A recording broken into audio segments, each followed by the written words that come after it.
Hi, Vanessa. Hey, Dom. How you doing? Apart from, boiling in rage. Yeah, that I am. It's been a rageful week. Yeah, it really has. That's why we even started our little ranting routine on the social media. By the way, I have a gripe about our gripes because... Wait. Okay, before we get there, welcome to Uncertain Things. Hey, welcome. The podcast about uncertain things. In a minute, we're going to get to our conversation with Caitlin Flanagan, writer for The Atlantic, brilliant cultural commentator, a provocateur, some might say, but I don't think the title is appropriate at all because she is, in my view, thoughtful and sensitive in all her takes, albeit with a scathing style. But before we get to her, Vanessa did bring up an interesting point. Last night, we started our tradition of ranting our minds on Instagram, and Vanessa brought forth a gripe that she has with the current controversy around translators. Do you need to actually have the cultural baggage of the work that you're translating or commentating on, writing about, in order to do it justice? And Vanessa, do you want to set it up? Sure. I mean, yeah, referencing the Amanda Gorman controversy that's been happening first in the Netherlands, now in Spain. Amanda Gorman is obviously the poet who recited her poem during Biden's inauguration. She received international attention, and her work was being translated into different countries. In the past couple of weeks, there was news that a few publishers, specifically in the Netherlands and Spain, have decided to replace the person in charge of the translation, seemingly because they weren't black. So, like everything else, this opened a culture war front. And generally, Vanessa and I agreed, which is surprising, that the standard should be less about literally personally matching the socioeconomic, cultural background, the identity, the gender, racial context of the author, but taking it seriously and doing your work, studying it, researching it, learning about it, immersing yourself in it. A lot of research. Use empathy and the craft of writing to do right by the original work. Of course, if you do produce lazy, shallow stereotypes because you phoned it in, then maybe you should be dragged over the public square. And there's nothing wrong, and probably there is something great about wanting to encourage people of that cultural context being involved in the translation, but that doesn't necessarily need to be the standard. And in the abstract, I still agree with the points that we were making, but when we got a very thoughtful commentary on that post that was really digging into the specifics of the case in the Netherlands, and I had only read kind of cursorily about the Catalan example, and I kind of feel a little like bad that I didn't do any due diligence. I mean, the whole point of social media is to have, I guess, like to quickly talk about what's off the top of your head, and I feel like it was a little bit of a hot take without knowing all of the nuances of the Netherlands example. I mean, I don't know if you read that comment and what you thought about it. Oh, it was fantastic to see just how little we understand the full picture, even on such a simple event like this. Yeah. You're all welcome to inspect and engage with this thoughtful comment on our humble Instagram page. Vanessa, you've made your amends. Now to Caitlin. So we didn't plan it this way, but this conversation sets up a series of talks that we've already recorded, all of which kind of sort of circling around the problem of political homelessness and the challenge of asserting values that you see as the heart of a free and healthy society, even as your own group, tribes, environment are moving further and further away from you. Each of the people that we conversed with brought a very different perspective on this experience of political loneliness, which is made even more interesting considering that each of them is situated on a very different coordinate on the political spectrum. First up, there's Caitlin, and she comes from a traditional American liberal perspective emphasizing empathy, cultural sensitivity, openness, tolerance. But increasingly, in her recent work, she's also motivated by an antagonism to conformity, being sensitive to the relationship between the individual and the cultural pressures that act on them. She's keenly concerned with forced conformity, even when it comes from one's own side, because the social pressure to conform is dangerous in and of itself, regardless of the ideals in the name of which it's perpetrated. And then Yuval Levine, who's a brilliant conservative scholar, is going to make a very different case, and in some places contradictory, and pin our social malaise on the decline of public institutions, as befits a conservative. And then lastly, we're going to have Newsweek opinion editor Batya Ungar-Sargon join us to add the Marxist economics materialist perspective to this discussion. I recommend to our listeners to take these interviews as a set, because we've practically recorded them back to back. And honestly, probably you'll be able to tell, even though we're not going to release them in order, that we were in the same headspace. The threads of conversation are almost zigzagging between the different talks, and hopefully there will be some interesting confluence as a result. We hope this works. You can tell us. That said, one thing that I will say that's kind of specific to Caitlin and her writing, which I appreciated, is that she's not afraid to touch on subjects that might seem like unimportant, I guess, and then unpack the ways in which they are important. For example, I think she likes to write about just like everyday life. She likes to write about, from time to time, she'll talk about tabloids or what's happening there, things that like we actually grapple with on a daily basis, but don't often rise to the level of like literature that must be, analyzed. And so I really like that she does that. And in researching her for this conversation, it was really great to just go back into the archives of her essays and see all the different things that she's written about and the perspectives that she brought. And what was particularly refreshing for me was that, she's a feminist who's very open about the ways that feminism lets down women, and it was very refreshing to meet it, because that's kind of how I had felt in the past but hadn't necessarily articulated it. And so it was really fun to dig into her archives and then have this conversation live. Yeah, I generally recommend all our listeners to do like Vanessa and dive into Caitlin's archives, because we are long form though this conversation is, it doesn't really begin to give you the flavor of complexity of her views. And, her columns in The Atlantic are just so funny, erudite, and incredibly human. So just go read some of her work before bedtime. But for now, we touched on some of the themes that she explores in her columns, including trauma, sex, feminism, and the tension between wanting to be a culturally dynamic, evolving, open, and tolerant society, and the need to be also tolerant and understanding towards the people who are struggling to catch up, or who are truly committed to a more traditional worldview. And this, of course, raises a million questions, like what does it actually mean to live in a free society? What does it mean to be a truly empowered, liberated woman? And we get into an interesting argument about this with Caitlin, especially about sex, actually. But wherever you fall on these issues, I do ask that you listen compassionately, because I think that despite our disagreements and agreements, the Vanessa, Caitlin, myself, we're all motivated by a genuine love, I guess, of humanity, which is funny coming from a misanthrope. But I think it's just important to acknowledge that we're all coming at these disagreements from genuine good faith and a desire to understand things better, even when our analysis is wrong or we make mistakes or just disagree. Okay, that's enough. Speaking of good faith, follow us on uncertain.substack.com. Follow us on the Instagram, where you can watch that story we talked about at the top. Yeah, and generally Uncertain Pod on the social media. Also, if you're feeling generous, give us a 5-star rating on Apple Podcast. It really helps a lot. And with that, let the arguments begin. Caitlin Flanagan.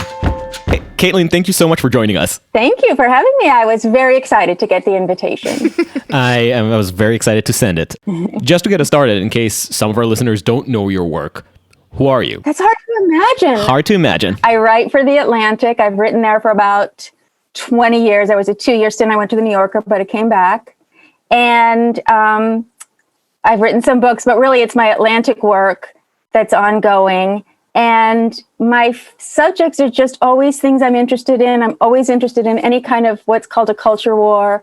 I'm always interested in feminism and how it's changing and how it's offering things that sometimes it can't deliver, or offering things that a lot of women don't want, and then they don't want to be feminists, which I can understand. And I'm interested in the arts. I write about movies.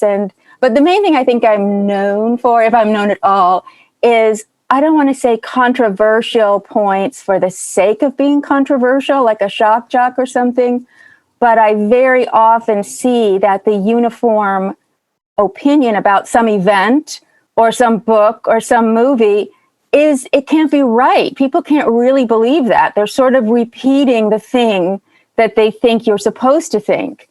And I don't have any interest in that. So I'll often go very against the grain. And it's not that I'm attracted to, as I say, being controversial, but I get very excited when I see some topic and everybody is like a cookie cutter. They all have the same response.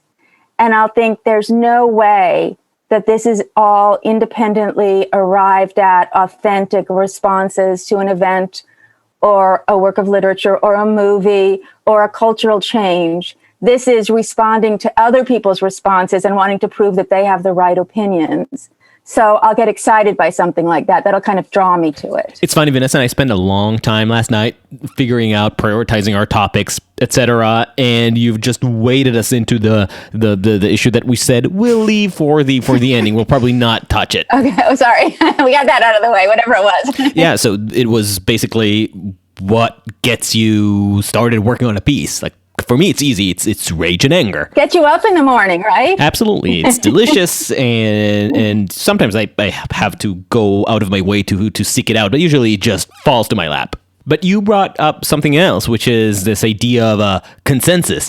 That whenever you start smelling a consensus forming around some idea or practice, you know there's probably a story there. You know something is going on because it's a self-sustaining beast. The more people agree on something, the more difficult it is to disagree. So as a journalist, when you notice public opinion solidifying around a consensus, you can probably tell something is off. Right. And maybe should start ringing the alarm bells. So would you say this is what gets you started on a piece, sniffing out the consensus? Well, it's funny about anger there.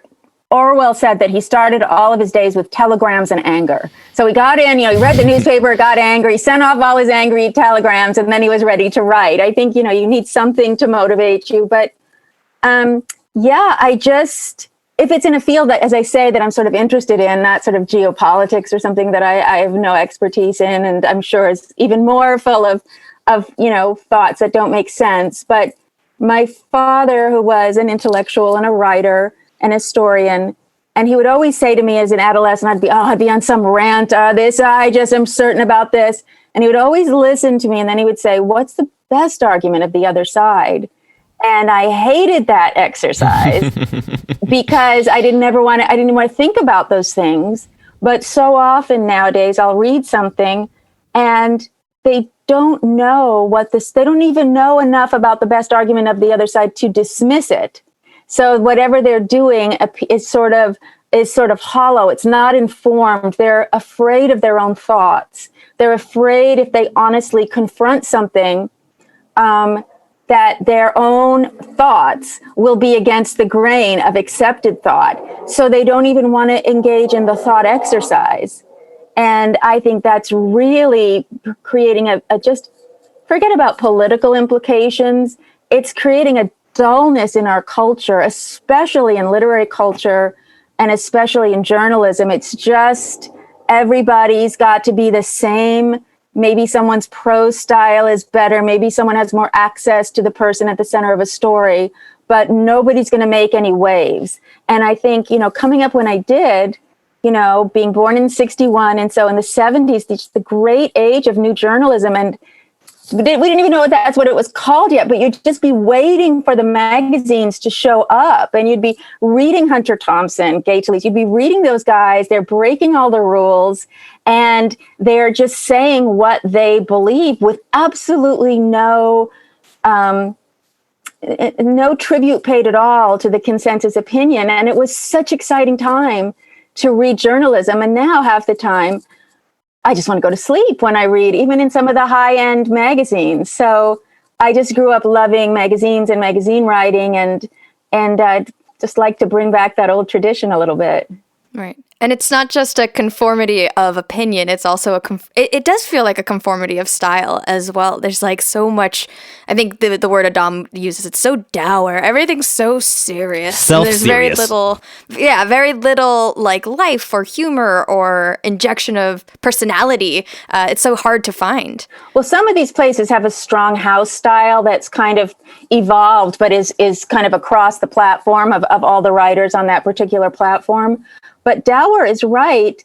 We're just supposed to accept that everything is at its worst right now, that human civilization has never confronted a moment, anything like this before, that we have no reserves, either intellectual, moral, personal, to endure it, that young people shouldn't even have children. It's that horrible a time that the human race should not even perpetuate itself. And that's just such an ahistorical viewpoint. It's so completely ignorant of the times plentiful and in living memory that human beings have overcome tremendous, tremendous challenges.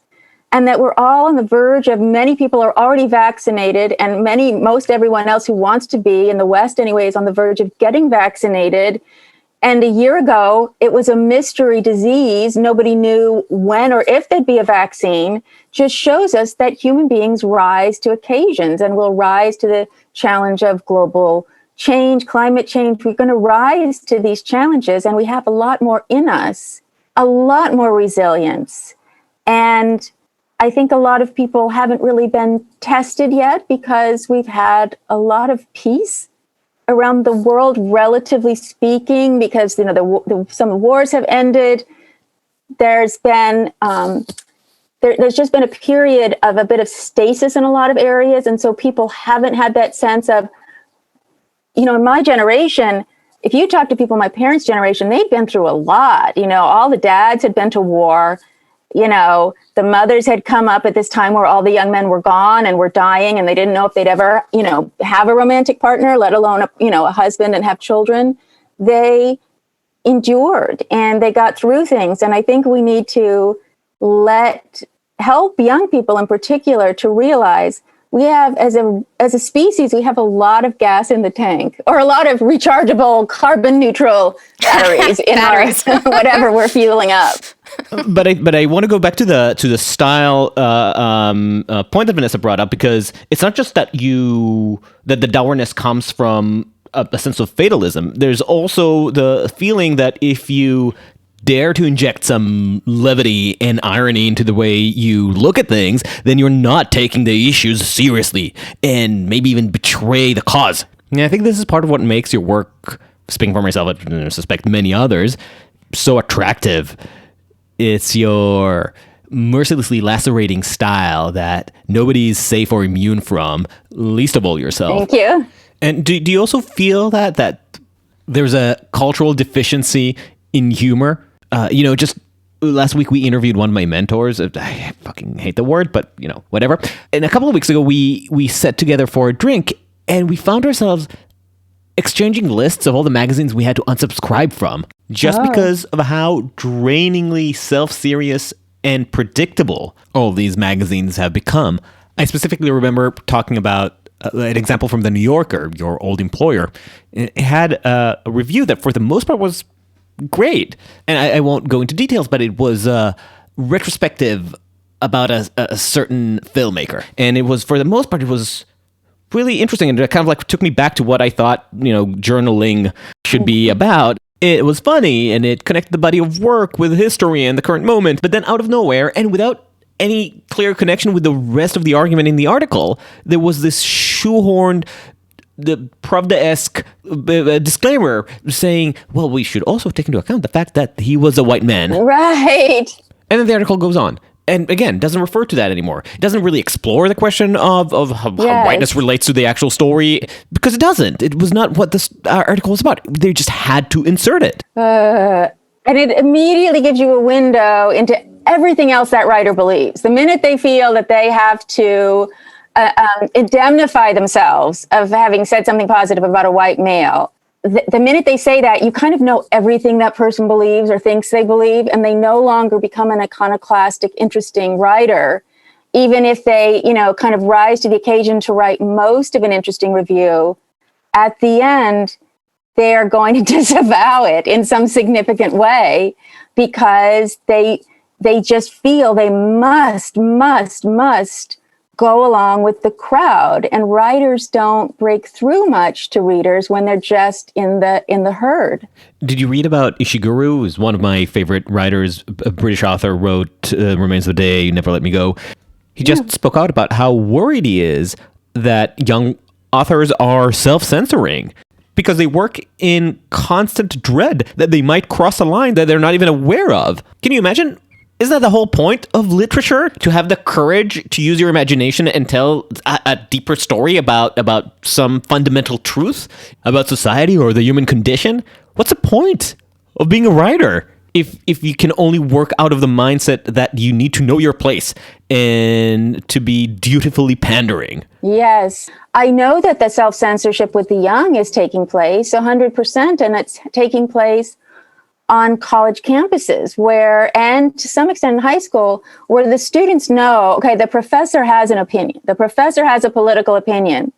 If I repeat the opinion, I'm going to get an A, or I'll at least get a B, and then I can do a good job on it and get the A. Whereas if I say what I really think, I'm just giving myself all these layers of difficulty before getting a good mark in my class that will let me go forward to the future.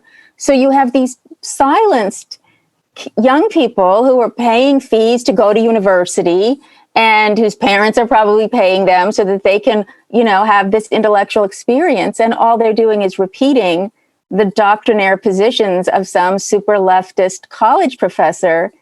That's why the humanities are dying. That's why people in the States anyway, these great departments, English, history, to me, these were the art history, the departments that I was forged in. And now it's not just that STEM is the future and STEM is the higher paid jobs, and all of that is true, but it's that young people see there's not a lot of worth for me. If I'm going to read literature for 4 years, but not be asked to respond to it authentically from my experience of the world, my experience of reading, if that's what it's going to be, and if it's going to be a collection of books that don't really have a coherent organization, fine if they're from non-Western cultures by non-white writers, absolutely fantastic. We should be reading all the time and reading everything there is. But when they're just jammed together in a course because they're by non-white writers, 40 years ago, that would be a good idea for a course because people didn't read outside a certain canon. But today, for that to be the course is just very, very dull for these young people. Although I'd suggest that the causality is probably reverse. It's the changing economic reality of institutions, and the fact that people who in the first place get their BA in literature have very limited prospects of becoming professors or writers with the dying of the publication industry. And as a result, you have more incentive to make sure that you really get the right grade or really get on the teacher's good graces. As Sluchowski said in our previous interview, like when you have limited resources, you can't afford to be an iconoclast anymore. Oh, exactly. And there's great danger in the humanities. I mean, I think in STEM, oddly enough, there's much more intellectual freedom. As you try something, you iterate, you are an engineer, you build something, it doesn't go to Mars, it just crashes to the ground, and nobody says, we've got to haul you off to re-education. They say, I wonder what he's going to do next time. I wonder how he's going to build it next time. And that's what the humanities are supposed to be, just constantly challenging your thinking, challenging the thinking of other writers, looking at it from an historical perspective. And absolutely, the new perspectives on sort of critical race theory, these things that get so lambasted, these are worthwhile ways of looking at the world. They're not the only worthwhile way of looking at the world. So the young person should be able to evaluate these different systems of knowledge, different ideas, and by the end of study have some sort of idea what she thinks is true, where she's planted her flag. And and so to study something like English that doesn't have a clear job track, to have to put in the identical opinions to everyone else, and then to graduate maybe once or twice you made a mistake and said what you thought and ended up with a B-, it's just a total flattening. And all these professors, they don't see they're putting themselves out of business. I mean, American colleges are closing down, those small liberal arts colleges. There's no market for that. It's just, unless you're a very famous college with a big reputation, people are already seeing the liberal arts, which to me is the whole name of the game, for my life. It's not worthwhile to them. Last question about writing. My mom, who's a singer-songwriter and an author in Israel, she is she's the hyper iconoclastic. She seeks argument and disagreeableness in her work, but she stays away as a strong taboo from three topics, which are kids, death, and another one that I don't remember. Oh, what is it? You have to email me. It might come back to me. But or later. Kids, death, and the third mysterious topic. That's so interesting. Made me wonder if there is anything that you wouldn't write about. Well, I'm very, very consciously aware, in a way that I think is productive, that we're in a moment of great racial reckoning, as everyone says, in America. And that it's not a time to be flippant in any way on this subject, which is why the subject is dealt in such a lockstep way. And in a certain sense, it's dealt with in an ahistorical way. The country's very engaged with, I don't know if you've heard of the 1619 Project at the New York Times, which is a totally valid, a great resource of primary documents and reflections. But the notion is that America did something particularly grotesque in this slavery that they, allowed for 100 years of the nation, the first 100 years. And that's ahistorical in the 17th century, certainly, when she's writing about 1619, the world was enslaved. The world was either enslaved, or they were indentured servants, or they were literally serfs. And there was no idea of universal freedom for all. There was just a tiny, tiny, tiny group of people at the very top of these structures all around the world that enjoyed anything like freedom. So for these men, it's grotesque that they were writing about freedom and yet acknowledging slavery, and many of them owning slaves. That's all very shocking when you first learn it as an American kid. But to say that it was a particularly grotesque thing is inaccurate. They had done something incredible by saying, even just to say, we're talking about white male landowners. Those are the people we're saying could be voters. And we recognize that their biggest fear was that a bunch of dummies would get together and elect an idiot, which we did 4 years ago. So they knew what they were putting in our hands when they gave us this freedom. But I think it's completely ahistorical to say something uniquely bad happened in America.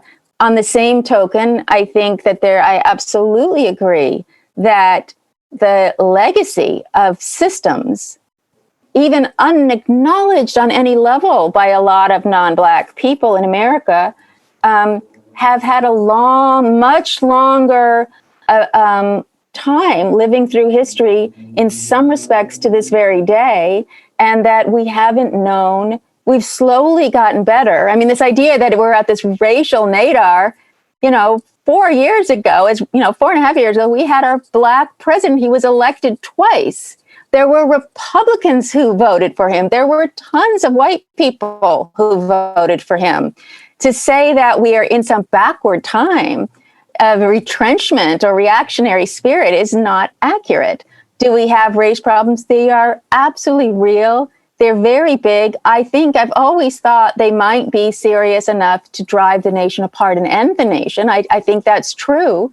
But to say that we're in the worst time ever, when there's, more Black students at top colleges than ever before, in top law schools, in positions of power, in the presidency, the most admired person in the whole world is Michelle Obama. Certainly in America, that's true. And to say that puts us in a time when nothing has changed and nothing has gotten better, that's not true either. That's very interesting. And I think I share some of that instinctively. And aside for America's racial reckoning, is there any other topic you'd steer away from? If I'm interested in it, I'll always write about it. There's sometimes when you feel like I should really write about X, and it's like pushing some heavy boulder up the hill. Like I was writing about Ilhan Omar at one point, and there were just so many layers of American political structure and Minnesota politics and state politics and senatorial, United States senatorial politics. And I just thought, I'm not the person for this. I mean, I wrote something, it was okay, but I'm frustrated because there aren't a lot of people who are really good on such a subject who are allowed to write in the mainstream press. That's what will impel me sometimes to say, I need to suit up and show up for this because I have enough clout and age to kind of get things through. So I'll say, somebody's got to do this, somebody's got to say that there are a lot of girls in certain Midwest states who are getting genital cutting, that is a cultural tradition which does persist. And I'm sorry, this is America. Those are our girls. And we don't do that to our girls. And this isn't something you can say, I don't answer questions about. When what lifted you to power was, a very, very tightly knit Somali American community. So I think that there are a lot of questions that we need to ask and that the mainstream media doesn't want to have asked or answered. I'm wondering, Adam, if we should go into our feminism questions, or if you want to ask one more media question. Find my beverage. Okay, yes. I'm happy to move away from the navel-gazy media questions, but if you want to do some more gazing. No. I mean, I'm sure we'll get into this as in our conversation because the media question is just how do you situate yourself in the current media landscape, which I think is going to come through. Yeah. But kind of pivoting to more the topic of feminism and the ways in which we talk about women today. I guess, first of all, just to kind of level set and introduce our listenership to you and how do you position yourself? How do you describe your relationship to feminism? How do you see it existing right now? And serendipitously, this is Women's Day, so... Oh, yeah, happy Women's Day. Well, I'm so old. I'm 59, so I've seen a lot of phases of it. Yeah. I'll say as a child, I was profoundly attracted to the notion of being a mother and being a wife and being at home. And I was profoundly attracted to the notion that it seemed like a really good division of labor, that one of the people would go out and make the money and one of the people would stay home and make the family. And I was more interested in that than I was in the other thing. And I'm still more interested in that. When people write about their experiences at home, when women write about that, I'm interested in it. And feminism has a lot of disdain for that. It has for the last 40 years. They'll always say, well, any choice is fine, but you should lean into your job at Facebook. It's really frowned upon for an intelligent woman to step out of the workforce and to live together on a family on one salary.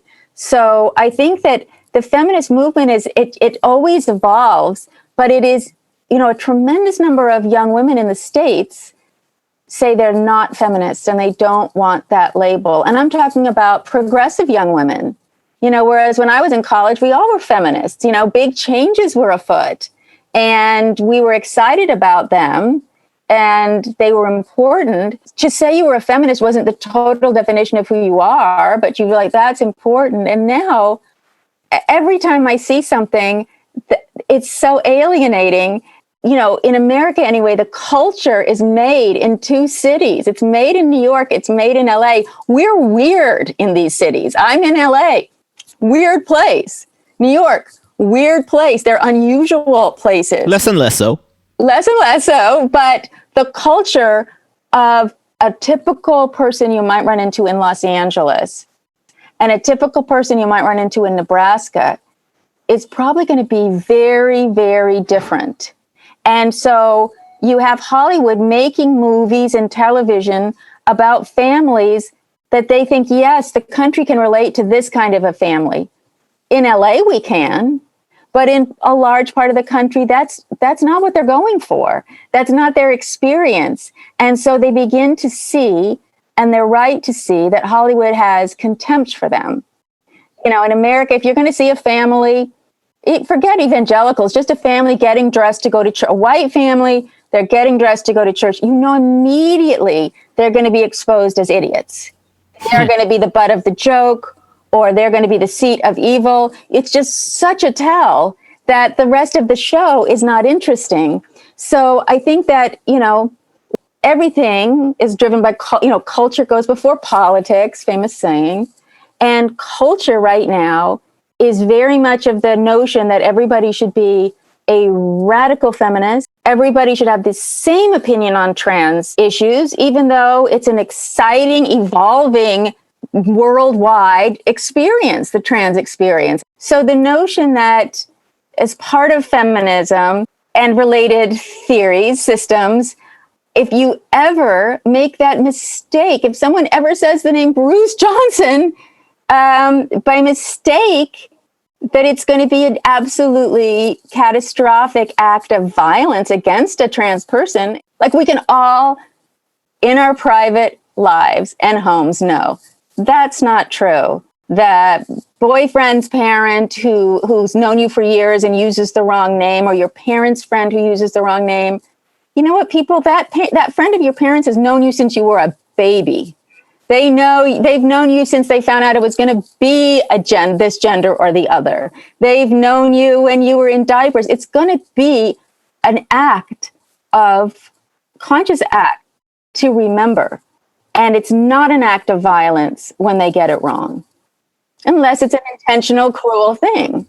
Okay, so there's a lot there, and let me see if I can summarize this. You broadly see people as well-intentioned, and that many of the incidents that are perceived as acts of intolerance are actually just a result of people struggling to catch up with the changing sensitivities and sensibilities of the coastal standards for social behavior, not out of necessarily cruelty.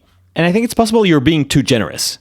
I think there are two issues. One of them is there are actually cruel people, and that's part of the problem of the culture war, that it incentivizes really stupid, sometimes malevolent behavior from the people participating in it on both sides. And when whether it's transgender issue, women issue, or racial issues become a touchstone of cultural contention, and then you will get people who will score points by being mean, by being vicious. Yep. And that's further complicated by the other issue that our society, it's a pretty obvious point, has historically leaned towards exclusion based on race, ethnicity, gender, sexual preferences. At this point, I cringe at the word patriarchy, but it's... human history, yeah, it's patriarchal. Right, and all that is an indelible part of our history and of the context in which we're having these discussions. And I don't think anybody here disputes that. But it does take me to an issue that I've been trying to work out recently. We've recorded, I haven't released yet, an interview with Yuval Levin, who's a brilliant conservative thinker and scholar. He has a very clear idea of what it means to be a conservative and why, for instance, voting for Trump is the most anti-conservative thing that the conservative could do. Right. Good point. But it also challenged me to try and work out exactly where I'm coming from on certain issues. I always hated the tags left and right. I thought they're useless and embarrassing, but liberalism, on all its complicated definitions, is an idea that broadly appealed to me. And as I think about it, I find, at least that for me, it's a sentiment of distaste towards anything that's oppressive, restrictive, coercive. Basically, a distaste for anything that requires conformity. And it's that sentiment that makes me uncomfortable with the certain forces on the left and certain forces on the right. But if we're honest, we live in a society that has a tradition where social coercion was mostly coming from one direction, ideologically, towards more restrictionism, more cultural uniformity, which is natural. This is how societies work. And this is something that we need to take into account when we talk about trans issues, when we talk about black issues.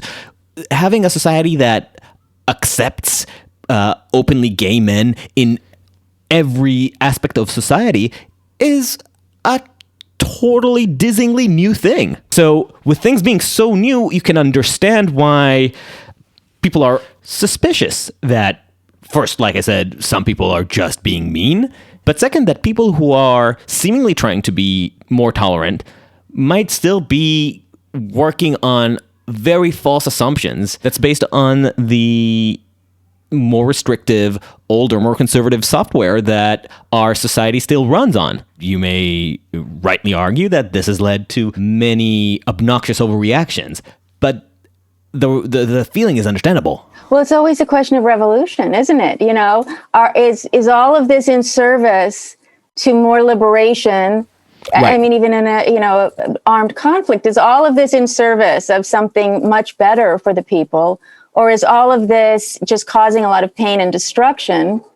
And I do think about, growing up in Berkeley, so near to San Francisco, the kind of early gay rights parades were very very, very, very extreme, and sex acts on the floats going by, things you would never see today in a mainstream gay parade. But I always think those men with that bravery started to push on a door that was slammed and locked shut, and so that now in the last 10 years, someone can just gently push it and it opens all the way we want it to. It wouldn't have happened if there hadn't been really, really extreme, and to many people outside of the gay male community in San Francisco, shocking events. But I will say about the cruelty, we're always talking about people getting canceled and for very minor things. And everybody's, can you believe this person got canceled?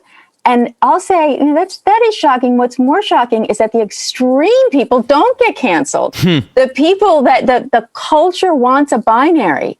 The culture wants trans-hating people and good trans-accepting people that are willing to do whatever it takes to have a fight. And these are not representative of the way most people feel, about things. So the culture is always going to reward at this moment somebody who's on either extreme end. They're going to be able to be published. They're going to have platforms. They're going to have all of that. And then the kind of mild-mannered librarian makes some small mistake and she's out of her career before she gets her retirement. That's the one that can be savagely sacrificed to the gods. So I think the whole culture right now is set up for that cruelty. Funny, I always tell Vanessa how much I hate quoting things on the podcast, but I just can't help myself because you really reminded me, and partly because in the context of talking about Yuval Levin, this quote from Edmund Burke. He obviously is writing about the French Revolution. Here it is. The revolutionaries have mistaken the external signs of despotism, like nobles and priests, for the causes of it. And so, as often happens in history, have fought the wrong enemy and may turn out to embody the very evil they seek to combat. Right. I guess the point is that it's more in the nature or attitude of the left to be driven by moral purity, or maybe ideological purity, whereas the right is much more guided by, I guess, aesthetic purity. I notice young people using this term, the aesthetic. What do you mean by that?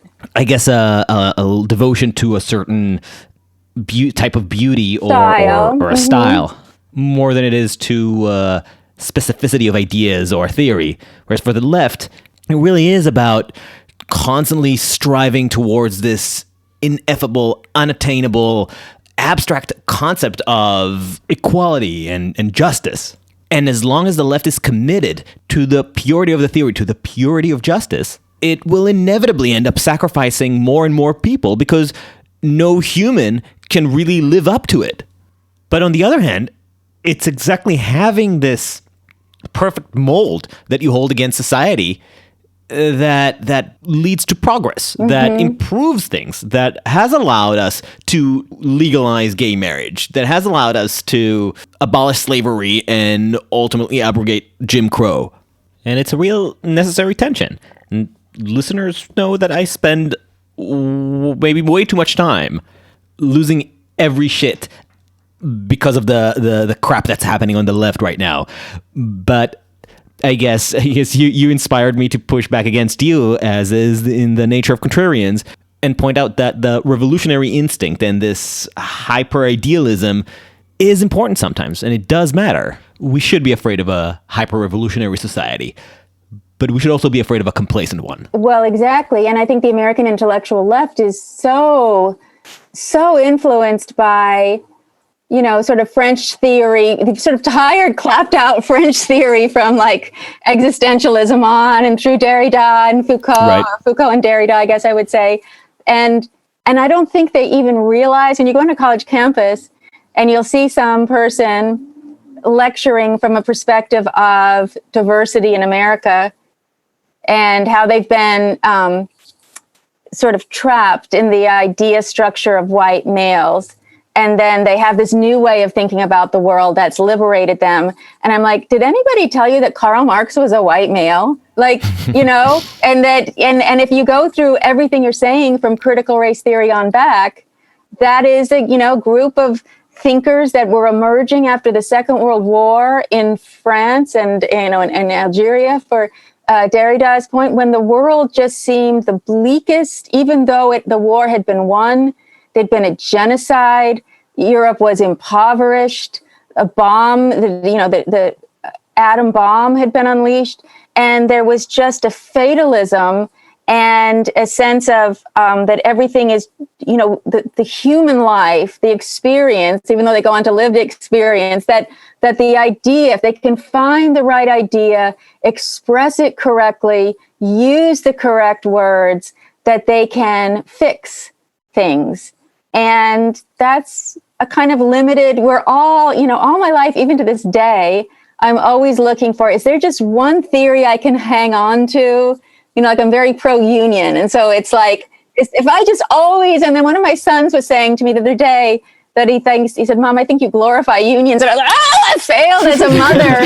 You want that one thing that's always the right answer, and we don't really have that anymore. And so we're having to think our way through things. And the most important thing, I tell this to conservatives, young conservatives or young sort of people who are sort of trying to figure themselves out and have been raised kind of in a conventional leftist way. I guess it's going back to Edward Burke, don't mold your ideas just because you hate the other ideas. Like being anti-critical race theory is not an idea. Right. What is that? They're just going to, I hate critical race theory and critical race theories in the schools. What do you mean by that? And what is it a response to? And what might have come before it? So it's very, very hard to think for ourselves. It's very scary to get it wrong. And yet we move forward, as I was saying in the beginning, technology and medicine and the things that keep us alive, keep moving forward. And I just always think of when 9/11 happened, I had never in my life before or since put out an American flag. I grew up in Berkeley. It wasn't done, And when that happened, and I just remembered, there's a realtor in the neighborhood that always puts a little American flag, a little plastic flag in front of everyone's house, and that I had saved those in the garage. And I remember going and getting the flag and putting it in our front yard, just a small flag, and feeling this is a real turning point in my life to feel so American that I'm putting a flag out. It was a very sort of meaningful point, and America for a brief couple of years pulled together in a way I'd never seen in my lifetime. Now, granted, within that, there turned out there were a lot of Americans who had never heard of Islam, and they just thought that Islam was this thing that went around bombing people, And they had to this day, I don't think there's a conception that it's a world religion. It's an Abrahamic religion. It's probably more in line with what people believe or how they were raised than they even know. So there was that, and there was a lot of suppression of speech around that. But, I think that when we get our big challenges, people do kind of, stand together against them. Although when you stand too close together, you get the Patriot Act. Yes, which we're still living with in many respects. Yep. But when you're so afraid, that's what you do. When you're that afraid. And I remember thinking, at the time, two little kids, listen to my phone calls, open my mail. I don't care, whatever it is, so that we don't see 3,000 people incinerated at their work morning, But if you don't have that privacy, if you don't have the right to privacy, then you're going to go straight to a very totalitarian state, because you have nothing if you don't have your private ideas and thoughts. So yeah, a lot of bad things came from it, for sure.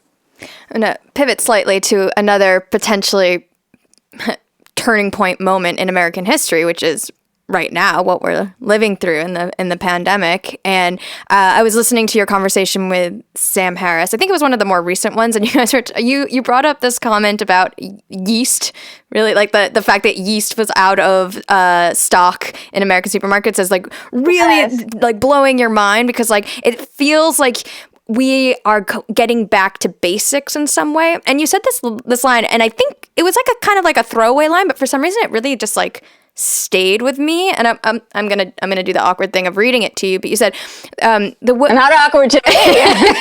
It is. you said, the way I grew up, you live totally in your head, but then you get to a point when you realize that you have to be in your body too. And then you kind of went on and kept talking about like the being in our homes and the way we live in our homes. But for me, that line was so interesting. I felt like there was like a whole memoir in that line. Like you grew up living the way I grew up by living in my head. And this is something I've been thinking about a lot and wanting to write about more, and just never finding the time to sit down and noodle on it. And so I would love to have you unpack if there's a story in there. I'd love to have you talk about this idea. Well, my father he never learned to drive a car. He never played a sport. He never watched a sport. He was just an egghead. He was a thinker. That's what he did. He thought, and he wrote, and he read books. And he would have been happy to just be a brain, like kind of rolled around to different places instead of having to take care of his body or whatever. That's how I used to call myself, a brain in a jar, just like going through the universe. Yes, exactly. And that was how I grew up. And that, you think, therefore you are. And modern life makes it so possible to be disembodied. You don't have to cook anything or grow anything or increasingly sew anything. I mean, sewing and repairing things in my childhood was just a normal part of middle class life. You didn't have fast fashion that you wore for a weekend and fell apart and had chains of abuses tied to it. You had that level of connection to the world, that you were kind of in it. You were in it in a more physical way. Even in my mother was doing all those things. But I think that truly being in your body, as well as in your mind, but really being in your body, and being a cancer patient, I think about this a lot, that you can't, I've had cancer a long time, very bad cancer. And when I first got it 18 years ago, I thought, okay, I'm going to have my body, that's not important. It's my spirit, my soul, my mind, and they can poke these needles in, and they can fill me with these drugs or surgeries, and I'm not going to take that in on some deep way. And then the turning point, realizing you can't be that way. Like, this is your body. These things are happening.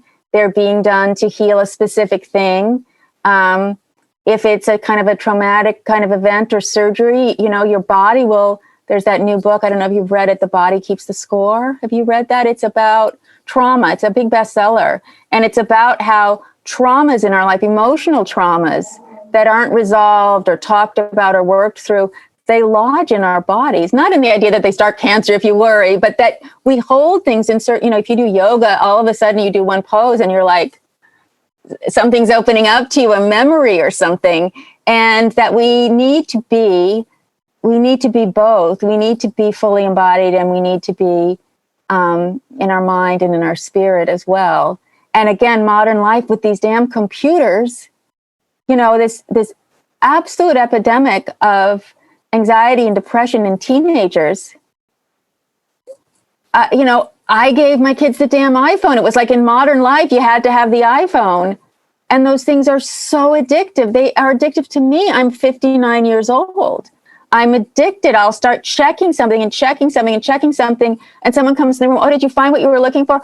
Oh, I didn't even look for that. Like, I just found a link to an old game show, and that led me to this. And then I thought, what about that? And then a tweet came in, and then a text came in. And it's worthless. It's just completely worthless. And it raises your anxiety. You're not creating in that time. You're not doing something in that time. You're not alone with a book in a library deeply thinking about this. And and it's very anxiety producing, and we're all crack addicts. We are crack addicts. Going 24 hours without checking the phone, it's really hard for us. And if you have a social media account that you use, I'm always seeing people like, I'll be off all social media for the next 2 weeks. The next day they're tweeting their hearts out. Nobody is like white knuckle it for the flight over there, wherever they're going. But as soon as they land in this very remote place, and I found that even with Twitter, you start talking to yourself in the 160 characters. It shapes and for me to be a reader, I figured out I have to put my phone downstairs. Just even seeing it, I read 5 pages, and then can I check my phone now? That's the point of living, not reading? Right. So, yeah, I mean, it's all of those kinds of activities they just call you to the surface, and so you can never actually go deep, and you can never actually be embodied and present in your life because it could just goes by. One of my big mentors, Bob Archer, who's probably 80 by now, and it was when reality TV was kind of really getting popular. And I said, Bob, what do you think of that? And he said, it's so shallow, it's mesmerizing. I was like, oh, that is a perfect statement. There's mesmer, that you've been mesmerized by these shallow clickbait reality TV. It's not deep. It's not enriching. It's going to make you feel worse. But you're under a spell, almost, a spell of addiction. And that keeps us, it's one thing to be in your mind when you're just constantly reading 18th century history. Work. Okay. Yeah. You still should be exercising, but to be in your mind because you're just relentlessly clicking is not even to be anywhere, really. You're just a servant to those people. It's not even really being in your mind, being in your mind in the good way, I would say, as also somebody who's putting very, very little attention to the rest of the body, and in fact tend to harm it with lack of exercise and oodles of alcohol. But the classic combination, ideal, time tested, and so sometimes I add to it lack of sleep. But the triumvirate. The ideal place is where you have dialogues with yourself when you're alone. Sometimes even bored, so you start creating your own world, your own internal arguments. That's being in your mind in a good sense. That's why still reading a book, I think, is much preferable to listening to one, because there's something passive about listening.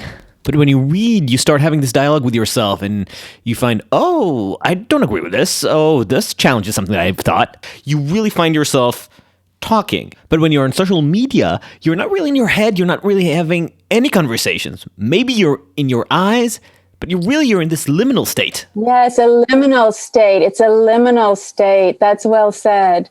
And and not to put aspersions on others, I'm exactly the same, but sometimes I'll sit down in a waiting area or a park or something, and you'll watch other people and they'll sit down and they'll be the first 3 seconds, they're like, I'm going to look at the tree, and there's a child. And then it's the hand goes down, the phone comes, and then they're not in the park anymore. And I'm completely guilty of that. So, and you don't even notice it happening. You're just it's just you black out, and then you wake up, and then how did I get here? Yes.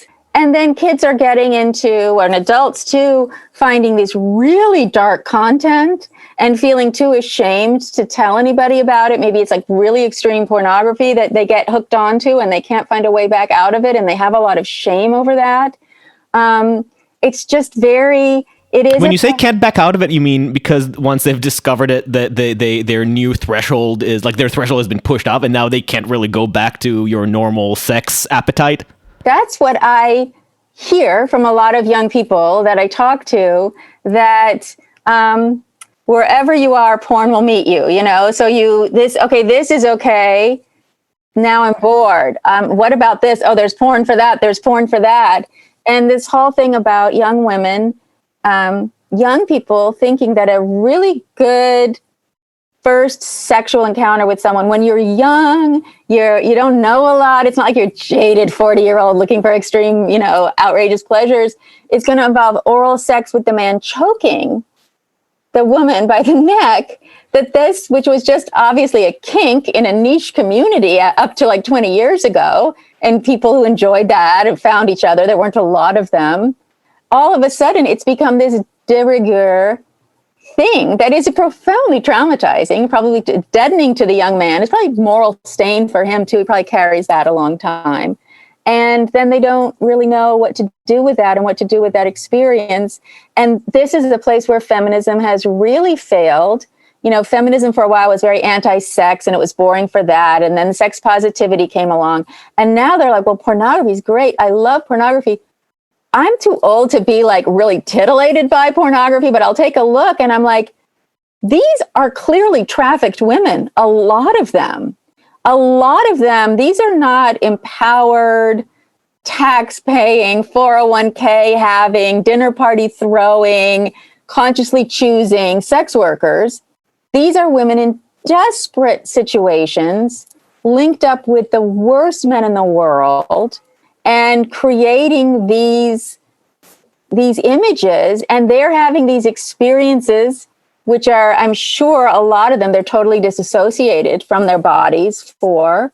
And I think feminism has completely failed young women in not saying, you know, this is not the place to begin learning about your sexuality. I have a number of friends who are really strong activists in defense of sex workers. One of them is a cam girl herself. It is very complicated because on the one hand, I'm 100% of the belief that sex workers should have the freedom to pursue their preferred vocation. But there is really a question of course, there is some impact that they will experience just by virtue of participating in that world, even if they are doing so entirely out of their own volition and there is no coercion involved. Of course, you can argue that there's always some coercion involved, like economic necessity or whatever. But for the sake of argument, let's assume that for some women, this is a completely self-empowered choice. They had a multitude of options available to them, and they decided to go with sex work. Even in that situation, it certainly impacts your sexuality, and you could say that whether or not this is a sacrifice worth having is up to them and their choice. The thing is, and this is where I'm constantly frustrated by our conversations about sex, as somebody who's just mentioned, I'm motivated by a distaste for restrictionism. I don't think society really affords anyone a true sense of liberation to do what they want when it comes to sex. There are too many inhibiting institutions and ideas and conversations that do try to push and shame you from one direction to the other, and those ideas are always in tension with each other. They're always contradictory, and 100% of the time intellectually, emotionally oppressive. And that drives me crazy because you see those pressures coming first from the old conservative right of I don't even want to think about sex type of Puritanism. Right. But then you see this new form of sexual oppressiveness coming from the left in the form of this is what a liberated woman looks like. This is what a liberated woman acts like. And that goes to your point that if a quote unquote liberated woman wants to be at home and leave her job to be with her kids during the pandemic, it's automatically seen as social pressure that needs to be corrected for and not as something that could possibly be a personal choice. So when you take this into the question of sex work, the conversation gets even more muddled because people are more uncomfortable having that discussion, whether because sex makes people uncomfortable or because sex work makes people uncomfortable or because people are uneasy being confronted with their own dark side when it comes to sex. And I think as a result, we're criminally letting these women down. Nobody is trying to open a space for them to really figure out what they want to do and do it in a safe and protected way. I completely agree. And I think that the current discourse, if you will, is not a global perspective. That the vast majority, the overwhelming majority of women that do sex work are not like working also on their PhD in philosophy. They are in the most dire situations that we can't even really imagine. And that in any way trying to go, if someone from the outside wants to help, in any way to come from a perspective of, we're not, obviously not shaming you for doing that. Of course they don't shame for that. But, hey, let us help you be an empowered sex worker. They don't want to be sex workers. They don't want to be with man after man in a room. It has traumatized them. And so I think what feminism has done that has been profoundly good, and that I never thought they would achieve in my lifetime, and they did, so account me wrong, was the idea that a young woman could have a sexual encounter with a man she's not really involved with, and maybe then another encounter with another man, a couple of days later, and that this wouldn't be a stigma. Oh, she's a slut, she's loose, she's not, no one cares about her, and that she's, the dialogue when I was growing up, oh, the women who do that, they just are looking for love and they can't find love and they're not going to get it this way. That women are understood to have their own sexual appetites, their own personal sense of morality. But even still, when you really get into it with a young woman, you really start talking. And I have found very often that they'll start saying, this has not been a good experience for me. You'll always see that freshman college girls are doing all these things that they think they're supposed to do, and they're so liberated. And by sophomore year, they've been kind of traumatized, and they leave that culture a little bit. So I don't think there's any voice right now telling young women that, going into the fastest lane possible in your earliest years of your sexual life, And I often have to think to myself, if even I have any stigmas against the worker, the sex worker, I have to confront myself, because sometimes I do feel that. And I say, well, why am I confronting her in my mind as doing something and not the men? Why is it always the woman who's carrying the moral, perspective of it? And certainly, I always think, you're talking about cam girls, and that's obviously much safer, much better, I think, obviously, than, getting in a room with a man you don't know as a woman is very, very, very, very dangerous. And often they basically run their own business, essentially. Exactly. And they're able to do a lot of things that they want to do because of that. And I often thought to myself about it at one point when it was kind of really becoming the cam girls and whatever. And I was like, why is it totally fine to do a somersault with your body or a dance with your body or, to go off the high dive, but the minute you use your body for sex, this is a not allowed way to use your body, so it's kind of, we're kind of changing and all that for the better. But I think that what I see, the number one thing I see around these issues, and I see we have to stop soon, but around the issue of, young men and young women is a profound loneliness, and that there's a kind of nurture and sustenance in a relationship, same sex, opposite sex, trans, not trans, in a relation, that's going to go for the rest of your life or for 6 months. There's a real nourishing of the soul to be known on that level, and to keep showing more and more of yourself in a place of safety and trust.